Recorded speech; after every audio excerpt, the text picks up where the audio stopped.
세월이 얼마나 빠른지 벌써 대림절 첫째 주일을 맞이하게 되었습니다. 대림절은 성탄절 되기 전까지 4주간의 기간을 가리키며 예수님 다시 오심을 기다리며 소망하며 지내는 기독교의 소중한 절기가 바로 대림절입니다. 이제 한 해도 한 달 남았구나.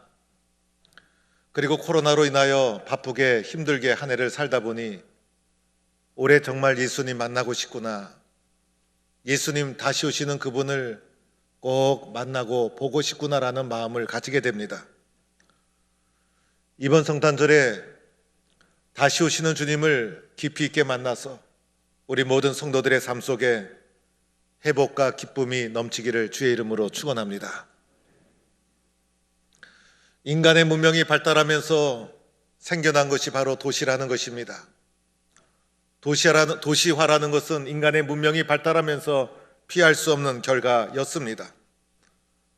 도시가 생겨나다 보니 인간의 문명도 발달하고 현대화가 가속화되고 그리고 행정, 관료, 정치, 주택, 교육 등 모든 문명이 발전하게 되었습니다. 그러나 도시화의 어두운 면도 없지 않아 있습니다. 범죄율이 일어나게 되고 전통적인 가치관이 붕괴가 되고 그리고 이웃과 교제가 없는 비인간성과 익명성이 높아지게 되는 도시화의 어두운 면도 있지만은 도시화는 현대 문명이 발달하면서 불가피한 현상이라 할 수가 있습니다. 사도 바울의 비전과 꿈은 바로 사도행전 1장 8절의 말씀을 이루는 것이었습니다. 오직 성령이 너에게 임하시면 너희가 권능을 받고 예루살렘과 유다, 사마리아 땅끝까지 이르러 내 증인이 되리라 하시니라. 이 말씀을 이루고자 하는 것이 사도 바울의 비전과 꿈이었어요.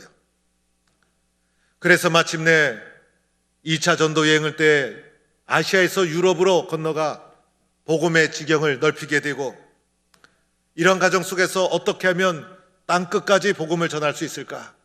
어떻게 하면 땅끝까지 예수 믿는 사람 없도록 만들 수 있을까? 이렇게 예수 안 믿는 사람을 없도록 만들 수 있을까? 효과적으로 세계의 복음을 전할 수 있을까? 이러한 고민과 기도 속에 사도 바울이 세운 선교적 전략은 바로 거대한 도시를 선교적으로 영적으로 점령해 나가는 것이 세계 선교의 지름길이라고 생각을 했던 것입니다. 그래서 시골보다는 도시로 복음을 전하기 시작합니다. 이 도시에 가면 많은 사람이 있고 이 사람들에게 복음을 전해서 예수 믿게 하고 교회를 세워서 이 사람들이 흩어지면 땅끝까지 복음이 전해지는 것을 앞당길 수 있겠다라는 선교 전략을 가지게 됩니다. 그래서 바울이 2차 전도 여행 때 아시아에서 유럽으로 건너옵니다. 유럽에 와서 첫 번째 성 빌립보에서 복음을 전하고 남쪽으로 내려오면서 데살로니가 그리고 이어서 아덴, 맨 아래 지방, 당시의 유럽에서 가장 큰 도시인 고린도라는 도시에 도착해서 복음을 전하게 된 것입니다. 오늘 말씀드리는 고린도는 고대의 가장 큰 상업도시 중에 하나였어요. 옛날에는 한 마을에 10,000명 정도만 살아도 엄청난 도시인데 고린도는 자그만치 75만 명이 거주했다는 것입니다. 남북 간의 육로가 도로망이 잘 닦여져 있었고 해상으로도 전국 전 세계로 퍼져나가는 해상 무역로가 개척되어 있었고 전 세계 물건이 교역되고 전 세계 사람들이 모여드는 거대한 도시가 바로 고린도였던 것입니다. 바울이 아시아에서 유럽으로 건너와 복음을 전하는 것은 고난의 연속이었습니다. 빌립보에서 복음을 전하다가 모함을 받아서 빌립보 깊은 감옥에 갇히게 됩니다. 얼마나 고통스러웠는지 빌립보 감옥에서 기도와 찬송으로 고난을 이겨나간 적이 있었습니다. 이어서 남쪽 데살로니가 도착하니 바울을 반대하고 난동하는 불량배들을 만나서 큰 곤욕을 치르고 한밤중에 도망쳐 나와야만 했습니다. 이어서 도착한 것이 철학의 도시 아덴이었습니다. 이곳에 도착해서 바울은 많은 사람들에게 비웃음과 조롱을 받게 됩니다. 이어서 남쪽으로 내려와서 도착한 것이 그 중에서도 가장 거대한 도시 고린도, 이 거대한 도시 고린도 앞에 서서 바울이 두려웠습니다. 이곳에서는 도대체 어떤 일이 일어날까? 이곳에서 나는 복음을 잘 전할 수 있을까? 이곳에서 하나님의 복음을 전할 때 예기치 않은 어떤 고난이 나에게 닥칠까?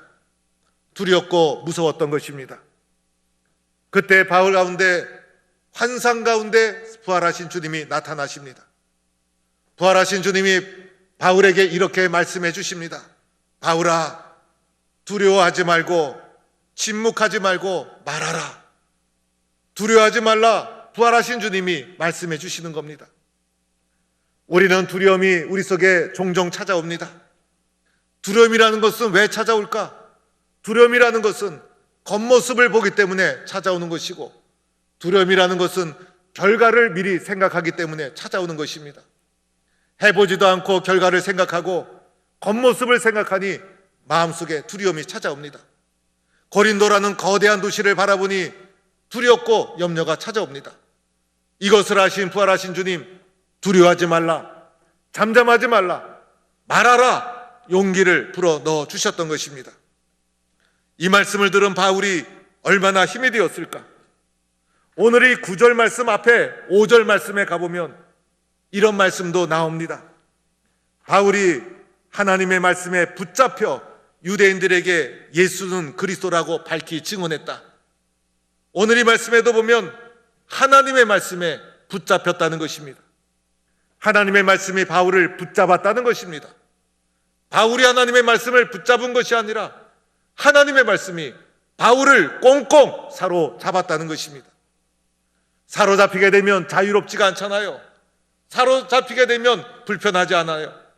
사로잡히게 되면 꼼짝달싹 할 수가 없지 않습니까? 그런데 하나님의 말씀이 붙잡히니 세상으로부터 자유롭게 되었어요. 두려움을 이길 수 있었고 염려로 이길 수가 있었어요. 진리가 나를 자유롭게 만들어준 것이었습니다. 하나님의 말씀에 붙잡히면 세상이 두렵지 않고, 세상에 붙잡히면 하나님의 말씀이 들리지 않는 것입니다. 이렇게 하나님의 말씀에 붙잡혀서 말씀 충만해서 오늘 읽은 18장 11절 1년 6개월을 머물며 그들 가운데서 하나님의 말씀을 가르치니라. 고린도의 선교의 장면을 말씀하면서 다른 것 가르치지 않았다는 거예요. 하나님의 말씀을 가르치니라. 하나님의 말씀에 사로잡혀서 하나님의 말씀을 가르치니라. 이것이 거대한 도시 고린도에 행한 사도 바울의 선교 전략이었다는 것입니다. 훗날 바울이 고린도 전서를 쓰면서 고린도 교회에 선교했던 과거를 회상하며 이렇게 말합니다. 형제들아, 내가 너에게 나갈 때, 하나님의 증거를 전할 때 말과 지혜의 아름다운 것으로 아니하였다. 내가 너에게 복음을 전할 때 인간의 말, 인간의 지혜, 인간의 능력 이런 거 의지하지 아니하였다. 내가 너희 중에 예수 그리스도와 그의 십자가 못 박히신 것 외에는 아무것도 알지 아니하기로 작정했다.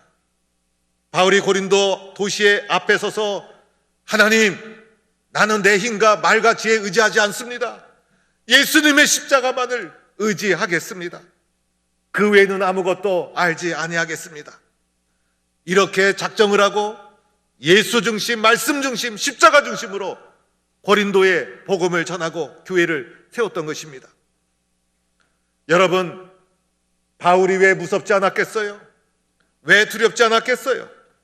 바울이 이렇게 복음을 전했던 이유가 또 하나가 있었어요. 고린도라는 도시가 만만한 도시가 결코 아니었어요. 이 도시가 크다 보니 험악한 사람들이 많았어요. 원래 험악한 사람들은 도시에 많이 있기 마련인 거예요. 고린도가 상업도시고 세계 곳곳에 문명이 도착하는 곳이다 보니 별의별 못된 사람, 고약한 사람들이 많이 있었던 곳이 고린도라는 도시였어요. 훗날 고린도전서를 통해서 예수 믿고 교회를 이루었지만은 고린도 교회 속에 일어난 여러 가지 문제를 고린도전서를 통해서 살펴보면 그 가운데 파벌이 있었고, 싸움이 있었고, 갈등이 있었고, 교회 문제를 세상으로 끌고 가는 사람이 있었고, 음행이 있었고, 영적인 은사에 대해서 분별력 없이 사용되는 모습이 있었고, 우상을 따르는 자들이 있었고, 교만한 사람, 강팍한 사람, 부도덕한 사람들, 이 사람들을 어떻게 하나 될 수 있게 만들어낼 수 있을까? 어떻게 하면 이 사람들에게 복음을 전해서 예수를 믿게 하도록 할 수 있을까? 하나님이 도와주셔야만 되었던 겁니다. 사람의 말로 할 수가 없었던 거예요. 그래서 예수 그리스도와 그의 십자가, 이것만을 의지하고 복음을 전했던 것입니다. 그래서 세워진 교회가 고린도 교회요. 이렇게 세워진 교회가 바로 고린도 교회. 이 고린도 교회 속에 있었던 것은 하나님의 말씀, 십자가의 능력, 이 위에 교회가 세워졌다는 것입니다. 이것은 우리에게 오늘 무엇을 말해주고 있는 것입니까? 교회 속에 무엇이 있어야 되는가? 말씀이 있어야 되고 십자가가 있어야 되고, 어렵고 힘들 때일수록 말씀만 의지하고 십자가를 의지하고, 그럴 때 교회가 세워지는 것이고, 교회 속에 바로 이것이 있어야 되는 것이고, 그리고 십자가와 말씀이 마음속에 살아있는 것이 성도들이라 할 수가 있다는 것입니다. 바울이 고린도를 떠난 후에 3차 전도 여행 때 도착한 것이 바로 에베소라는 도시였어요. 에베소 또한 유명한 상업도시였어요. 한때는 50만이 넘는 인구를 가졌다고 합니다. 에베소는 소아시아 지방의 가장 큰 도시 로마의 수도였어요. 그러다 보니 에베소에는 황제 숭배가 범람을 했고, 에베소에서 가장 유명한 신은 아데미라는 신인데, 아데미 신전이 있었고, 아데미 신을 가장 융성하게 떠받들던 도시가 에베소라는 도시였어요. 정치적으로 황제 숭배, 영적으로 아데미 신전, 또 하나가 있었어요. 두란노 서원이 있어서 철학과 지식이 발달했던 도시가 에베소라는 도시. 이러한 지적인 도시를 복음 전하는 것 쉬운 일이 아니었어요. 이곳에 도착했을 때 어떤 제자들을 만나게 됩니다. 이 사람들은 바울의 전도를 통해서 제자가 된 사람들이 아니었어요. 스스로 제자라고 여겼던 사람들, 예수 그리스도의 복음을 정확히 받지는 못했지만은 스스로 관심이 있어서 배우고 익혀서 학습된 교인, 스스로 제자라고 부르는 사람들을 만나게 됩니다. 교회를 섬기다 보면 교회는 나오지 않지만은 나는 예수를 압니다 라고 말하는 사람이 있지 않습니까? 이런 사람들의 특징이 있다면 지적 교만이 있는 사람이든지 아니면 성격이 강한 사람이든지 둘 중에 하나일 가능성이 많습니다. 예수에 대해서 알기는 알지만은 미완성 교인이요, 복음을 제대로 정확히 전달받은 자는 아니라고 할 수가 있습니다. 바울이 이들에게 복음을 전합니다. 학습된 교인, 스스로 예수를 안다고 하는 이들에게 너희가 예수를 아느냐 이렇게 묻지 않았습니다. 너희가 예수를 아느냐 이렇게 묻지 않았습니다. 바울은 그들에게 이렇게 물어보았습니다. 너희가 믿을 때에 성령을 받았느냐? 너희가 믿을 때에 성령을 받았느냐? 예수를 아는 것보다 더 중요한 것은 예수를 믿느냐, 성령을 받았느냐? 그래서 너희가 믿을 때에 성령을 받았느냐? 바울은 이렇게 그들에게 묻습니다. 그러자 그들이 우리는 성령을 듣지도 못했습니다. 너희들이 받은 세례가 무엇이냐? 우리들은 요한의 세례를 받았습니다. 이들은 요한의 세례를 받고 듣고 배워서 제자가 된 사람들이었던 것입니다. 바울은 그들에게 요한이 회개의 세례를 베풀면서 백성들에게 내 뒤에 오시는 이를 믿으라 하였는데 그분이 바로 예수다. 예수를 전하고 예수를 영접하게 하고 예수를 믿게 하고 그들에게 세례를 베풀고, 그러자 그들에게 성령의 역사가 일어나고 그들이 예수를 믿고 진정한 제자가 되었다는 것입니다. 여러분, 요한의 세례, 회개의 세례도 의미가 있는 것이죠. 그런데 요한의 세례는 한계가 있는 거예요. 요한의 세례는 양심의 회개였던 것이에요. 양심이 기준이 되는 것은 믿을 수가 없는 것이에요. 왜냐하면 사람의 양심마다 기준이 다르기 때문에 양심에 따라 회개하다 보면 반복되는 뉘우침이 되는 것이지 진정한 회개라 할 수가 없는 것이에요. 진정한 회개는 기준이 있어야 되는 거예요. 그 기준은 바로 예수 그리스도라는 것입니다. 예수 그리스도 앞에서 예수 그리스도를 내 마음의 주인으로 받아들이고 예수 그리스도 앞에서 회개하는 것이 진정한 회개라고 할 수 있는 것이고, 예수를 영접하고 회개할 때 일어나는 것이 성령의 역사라는 것입니다.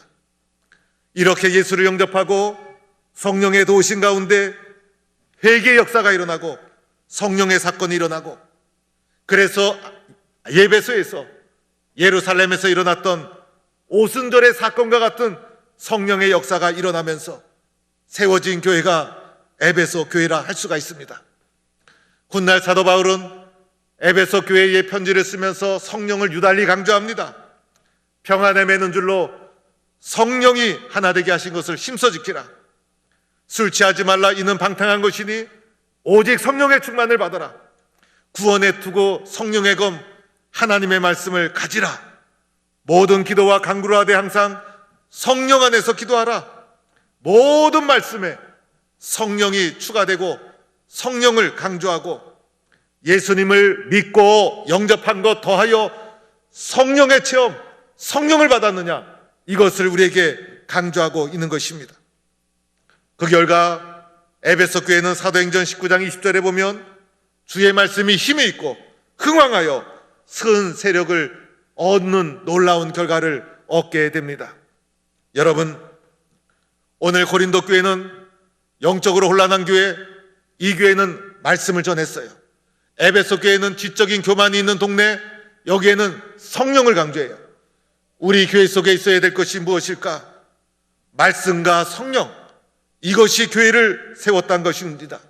그래서 교회 속에 말씀과 성령이 살아있는 교회, 흥황하고 세력을 얻어서 크게 부흥하게 되는 줄로 믿고, 우리 교회도 성령 충만한 교회, 말씀 충만한 교회, 사모하는 교회, 고린도 교회와 같은, 에베소 교회와 같은 이런 교회가 되기를 주의 이름으로 간절히 축원합니다.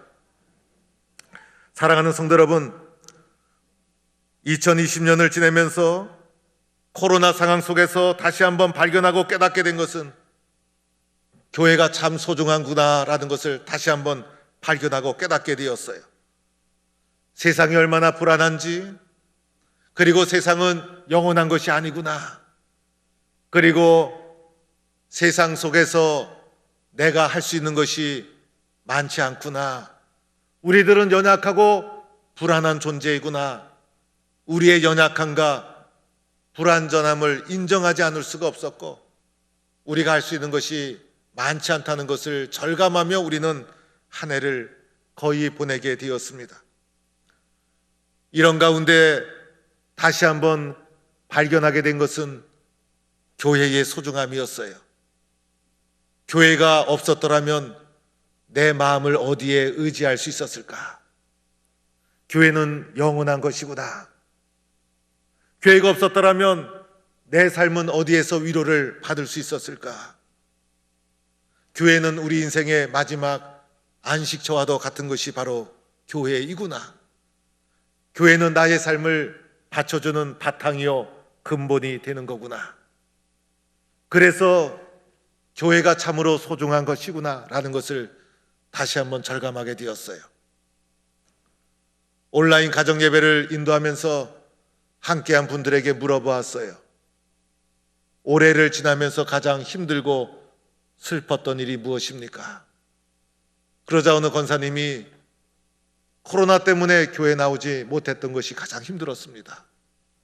매일 나왔던 교회인데, 매주 드렸던 예배인데 교회를 나오지 못하는 것이 얼마나 힘들고 고통스러운지, 코로나라는 현실보다도 교회를 나오지 못했던 것이 가장 마음이 아팠습니다. 코로나가 좀 주저앉아서 교회 나오고 보니 모든 것이 은혜요, 얼마나 기쁘고 얼마나 고마운지 눈물밖에 나오지 않았습니다. 그래서 우리의 인생에 참으로 소중한 것은 교회. 인생을 살다 보면 소중한 것은 뒤늦게 깨닫습니다. 지나고 나서야 그랬구나, 때가 지나고 나서 소중했었구나. 그런데 코로나라는 상황을 거치면서 당연하게 생각했던 교회 공동체가 이렇게 소중한 것이구나, 새롭게 발견하고 깨닫게 되었습니다. 2020년 후반기를 지내오면서 저는 하나님께 기도했어요. 하나님, 어떻게 해야 됩니까? 그러자 하나님께서 제 마음속에 그냥 있으면 안 된다. 그래서 일사가구를 기획하고 진행을 했어요. 기도하면서 염려가 되었지만은 부흥회도 강행을 했어요. 온라인 성경 통독 하지 않을 수가 없었어요. 그래서 새벽마다 성경 통독을 진행했어요. 구역회 언제까지 쉬고 있을 수가 없겠어요. 그래서 구역장, 지역장, 권찰 모여서 기도회 시작합시다. 기도회를 시작했어요. 금요일 저녁마다 온라인 가정예배를 시작했어요.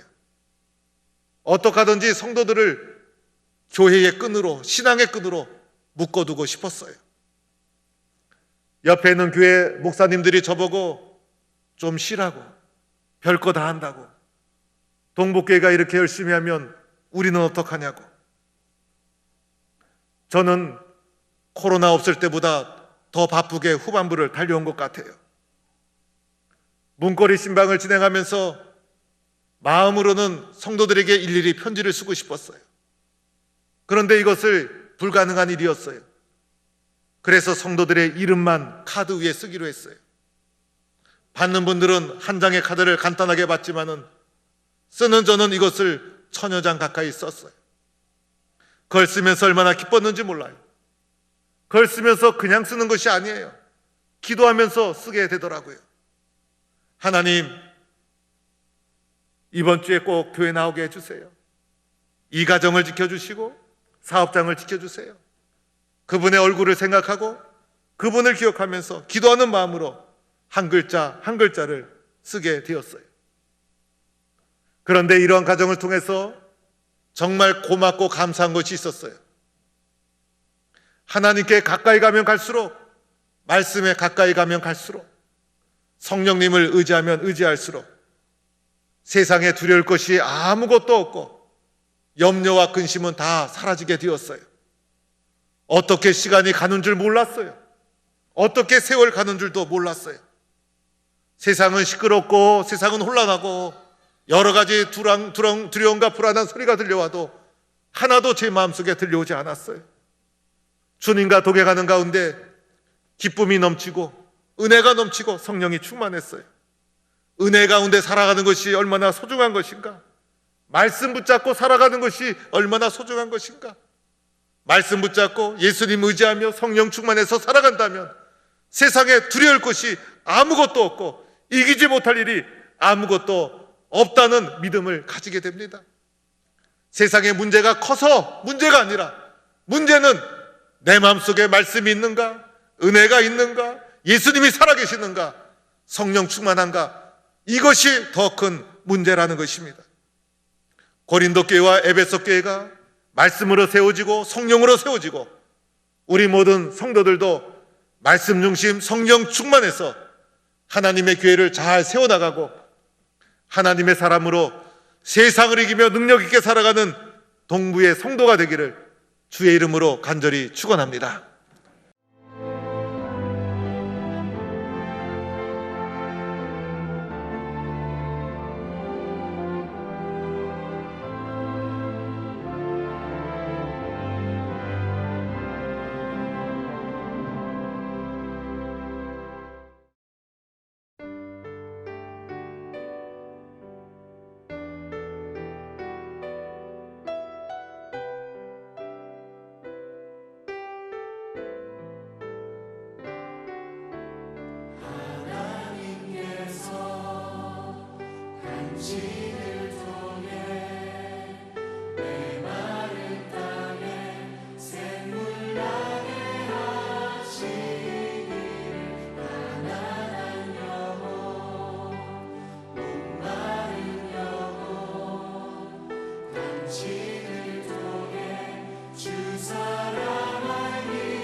서로 격려하고 축복합시다.